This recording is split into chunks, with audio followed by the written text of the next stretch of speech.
आप सभी को मेरा नमस्कार। भाद्र मास की कृष्ण पक्ष की पंचमी को भाई भिन्ना का त्योहार मनाया जाता है। इस दिन नाग देवता की पूजा की जाती है। इस दिन सबसे पहले कटोरी में दूध लेकर नागों को पिलाना चाहिए। फिर आकर दीवार में किसी एक जगह गेरू से पोतकर थोड़े से दूध में कोयला पीसकर चौकोर घर जैसा बनाकर उसमें 5 सरप बनाने चाहिए। इसके बाद उन नागों को जल, कच्चा दूध, रोली, चावल, बाजरा, आटा, घी और चीनी मिलाकर चढ़ानी चाहिए और यथाशक्ति दक्षिणा भी चढ़ानी चाहिए। इस व्रत को करने से स्त्रियां सौभाग्यवती होती हैं और पति की विपत्तियों से रक्षा होती है और समस्त मनोकामनाओं की पूर्ति होती है।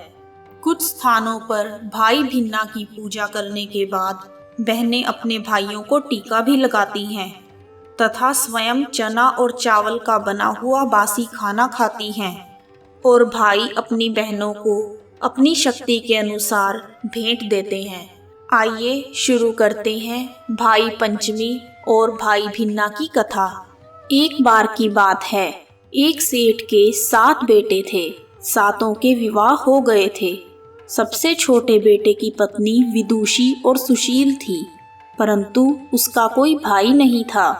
एक दिन बड़ी बहू ने घर लीपने के लिए पीली मिट्टी लाने सभी बहुओं को साथ चलने के लिए कहा, तो सभी धलिया और खुरपी लेकर मिट्टी खोदने के लिए निकल गई।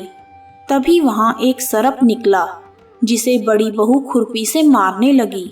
यह देखकर छोटी बहू ने उसे रोकते हुए कहा, दीदी, इसे मत मारो, इसका कोई कसूर नहीं है।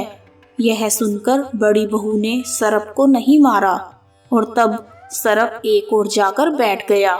तब छोटी बहू ने उसे कहा, हम अभी लौट कर आती हैं, तुम यहाँ से मत जाना। यह कहकर वह सबके साथ मिट्टी लेकर घर चली गई और वहां घर के कामों में फंसकर सरप से किया हुआ वादा भूल गई। उसे दूसरे दिन वह बात याद आई तो वह अपनी सभी जेठानियों को लेकर वहां पहुंच गई और सरप को उसी स्थान पर देखकर बोली, सरप भैया, आपको मेरा नमस्कार। सरप ने कहा, तू भैया कह चुकी है, इसलिए तुझे छोड़ देता हूँ, नहीं तो झूठ बोलने के कारण मैं तुझे अभी डस लेता। इस पर छोटी बहू बोली, भैया, मुझसे भूल हो गई है, उसकी क्षमा मांगती हूँ। तब सरप बोला, अच्छा, आज से तू मेरी बहन हुई और मैं तेरा भाई, तुझे जो मांगना हो वह मांग ले। वह बोली, भैया, मेरा कोई नहीं है, अच्छा हुआ जो तू आज से मेरा भाई बन गया।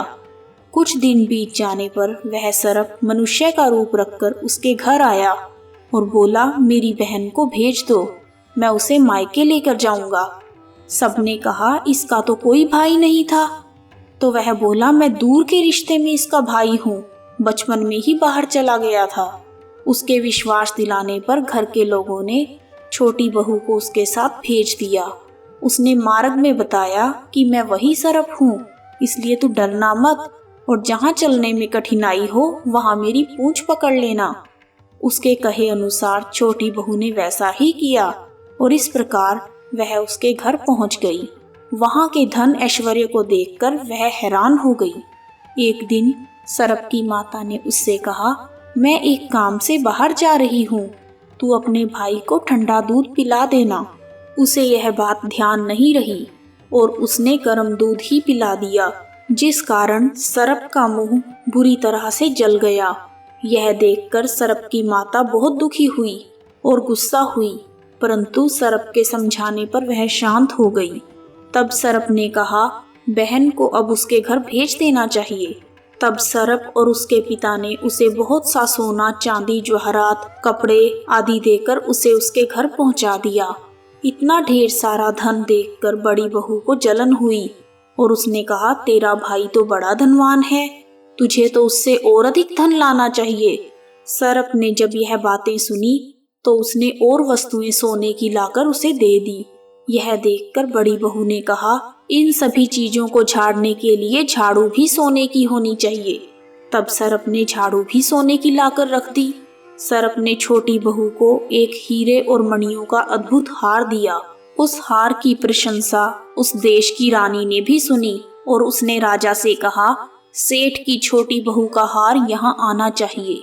राजा ने मंत्री को हुक्म दिया कि उससे वह हार लेकर शीघ्र ही उपस्थित हो जाओ। मंत्री ने सेठ जी से जाकर कहा कि महारानी जी छोटी बहू का हार पहनना चाहती हैं, इसलिए मुझे वह दे दो। सेठ जी ने डर के कारण छोटी बहू से हार मांगकर दे दिया। छोटी बहू को यह बात बहुत बुरी लगी। उसने अपने सर्प भाई को याद किया और आने की प्रार्थना की। तभी सर्प वहां पहुंच गया और उसने कहा, भैया, रानी ने हार छीन लिया है। तुम कुछ ऐसा करो कि जब वह हार उसके गले में रहे तब तक वह सर्प बन जाए, और जब वह मुझे लौटा दे तब वह हीरे और मणियों का हो जाए। सर्प ने ठीक वैसा ही किया। जैसे ही रानी ने वह हार पहना, वह हार सर्प के रूप में बदल गया। यह देखकर रानी चीख पड़ी और रोने लगी। यह सब देखकर राजा ने सेठ के पास खबर भेजी कि अपनी छोटी बहू को तुरंत यहाँ भेजो। सेठ जी डर गए कि राजा ना जाने क्या करेगा। वे स्वयं छोटी बहू को साथ लेकर राज दरबार में उपस्थित हो गए। राजा ने छोटी बहू से पूछा, तूने क्या जादू किया है? मैं तुझे दंड दूंगा। छोटी बहू बोली, राजन, धृष्टता को क्षमा कीजिए। यह हार ही ऐसा है कि मेरे गले में यह हार हीरे और मणियों का हो जाता है और दूसरे के गले में जाकर सांप बन जाता है। यह सुनकर राजा ने वह सांप बना हुआ हार छोटी बहू को वापस दे दिया और कहा, मुझे अभी पहन कर दिखाओ। छोटी बहू ने जैसे ही उस हार को पहना, वैसे ही वो हीरे और मणियों का हो गया। यह देखकर राजा को उसकी बात का विश्वास हो गया और उसने प्रसन्न होकर बहुत सारी मुद्राएं भी पुरस्कार में दी। छोटी बहू वह हार और धन सहित अपने घर लौट आई। उसके धन को देखकर बड़ी बहू ने ईर्ष्या के कारण उसके पति को सिखाया कि छोटी बहू के पास कहीं से धन आया है। यह सुनकर उसके पति ने अपनी पत्नी को बुलाकर कहा, ठीक ठीक बता, यह धन तुझे कौन देता है? तब वह सर्प को याद करने लगी। उसी समय सर्प प्रकट हो गया। यदि मेरी धर्म बहन के आचरण पर संदेह प्रकट करेगा तो मैं तुझे खा लूंगा। यह सुनकर छोटी बहू का पति बहुत प्रसन्न हुआ और उसने सर्प देवता का बड़ा आदर सत्कार किया। उसी दिन से भाई पंचमी मनाई जाती है और स्त्रियां सर्प को भाई मानकर उसकी पूजा करती हैं। कथा समाप्त। कहानी सुनने वालों का भी भला और सुनाने वालों का भी भला। जय नाग देवता। ओम नमः शिवाय।